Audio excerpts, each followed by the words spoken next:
కాపాడాలని నా వంతు నేనేం చేయాలో ఆలోచించాను. బయట టిఫిన్ సెంటర్ 2 లాడ్జీస్ తీసుకొని నెలకి 3.5 లక్షలు సంపాదించి రాత్రి పూట భోజనాలు ఆపకుండా నేను భోజనం పెడుతున్నాను.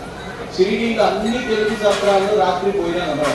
నేను ఒక్కనే పెట్టేది రాత్రి పూట.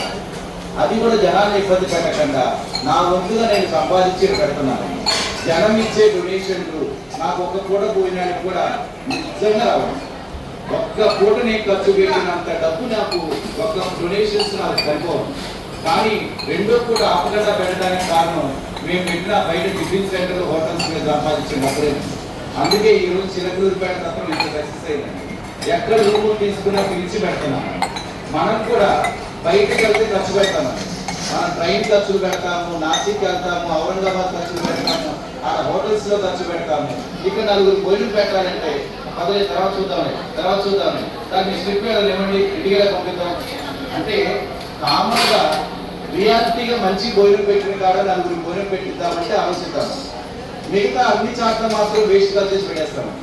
ఇక్కడ 4 భోజనం పెట్టించండి, మీ కుటుంబాల్లో వచ్చే మార్పు చూడండి. ఇంతకన్నా ఏం చేయాలండి? మీరు తృప్తి చెందారు.